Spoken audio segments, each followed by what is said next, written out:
মানুষকে মরতে হবে, জেনে রাখা ভালো হবে পৃথিবীতে যত খারাপ মানুষ এসেছে তাদেরও মরণ হয়েছে, পৃথিবীতে যত ভালো মানুষ এসেছে তাদেরও মরণ হয়েছে।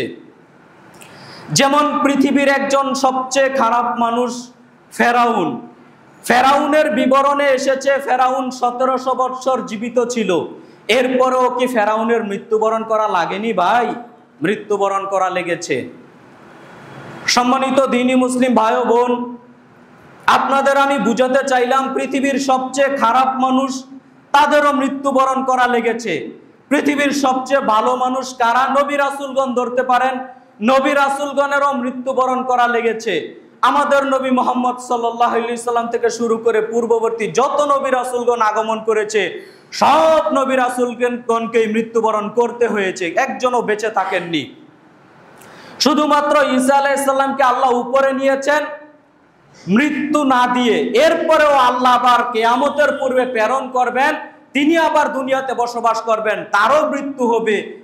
অর্থাৎ আপনাকে আমি যেটা বুঝাতে চাইলাম, দুনিয়াতে শ্বাস যারা আছে, আত্মা যারা আছে, সবারই মৃত্যুর স্বাদ গ্রহণ করতে হবে, এ কথাই বাস্তব। আপনি আমি তো এটা বলতেই পারবো না যে এত বছর জীবিত থাকবো, আর কি বলবো দুঃখের কথা, ম্যাক্সিমাম মানুষ ভাই আপনি আমি স্বীকৃতি দেই হ্যাঁ মৃত্যুবরণ করতে হবে, কিন্তু এরকম একটা ধারণা পোষণ করি, আরে আমার বাপ বেঁচে ছিল 70 বছর, আমার দাদা বেঁচে ছিল 80 বছর, আমাকেও তো আল্লাহ এরকম একটা হায়াত দিবে, আমাকেও তো আল্লাহ এরকম একটা হায়াত দিবে। তখন কি করতে হবে? এখন দুনিয়ার আনন্দ ফুর্তি, আমোদ ফুর্তি যা আছে সব করো। কি করো?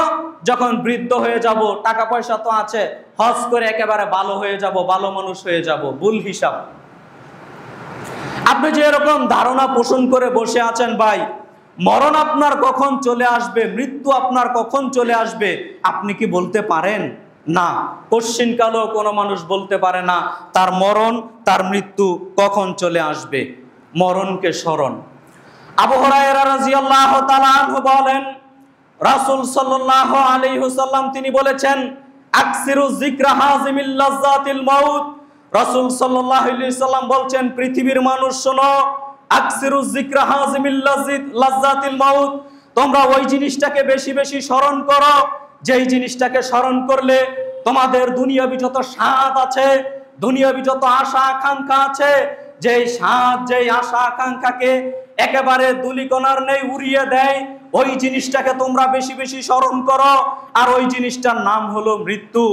রাসূল সাল্লাল্লাহু আলাইহি ওয়াসাল্লাম তাই তিনি বলছেন, আকসিরু যিকরা হাযিমিল লাযযাতিল মাউত, পৃথিবীর মানুষ তোমরা ওই জিনিসটাকে বেশি বেশি স্মরণ করো, পৃথিবীর মানুষ তোমরা ওই জিনিসটাকে বেশি বেশি স্মরণ করো যেই জিনিসটাকে স্মরণ করলে তোমাদের দুনিয়াবি যত স্বাদ আছে, দুনিয়াবি যত আশা আকাঙ্ক্ষা আছে, আমি 10 তলা বিল্ডিং করব, এটা আর করবে না। আমি ভ্যান চালিয়ে অমুক কিছু করব, এটা আর করতে পারবে না। আমি অমুক করব, আমি তুমুক করব, দুনিয়ার যত আশা আকাঙ্ক্ষা আছে সব ধুলিকণার নেই উড়ে যাবে। ওই জিনিসটার কথা বেশি বেশি স্মরণ করো, আর ওই জিনিসটার নাম হচ্ছে মৃত্যু। বলেন তো ভাই, বলেন তো মুরব্বিয়ানে কেরাম, আপনাকে আমি কি দিয়ে এই রাসূলের বাক্য বুঝাতে পারি? রাসূল সাল্লাল্লাহু আলাইহি সাল্লাম বলছেন, তোমরা ওই জিনিসটার কথা বেশি বেশি স্মরণ করো যেই জিনিসটার কথা স্মরণ করলে দুনিয়াবি যত স্বাদ আছে সব স্বাদ উড়ে যাবে, মানুষের স্বাদের কথা মানুষ ভুলে যাবে। ওই জিনিসটার নাম হলো মৃত্যু। আপনি আমি আজকে মৃত্যুকে বলতে ভুলে গেছি। আপনি আমি যে মৃত্যুবরণ করবে এটা বলতে বসেছি, যার কারণেই ভাই দুনিয়াতে এত পাপ করি, দুনিয়াতে এত অন্যায় করি। আল্লাহকে ডাকতে হবে, আল্লাহর ইবাদত বান্দিগি করতে হবে, এই কথা আপনি আমি আজকে বলতে বসেছি।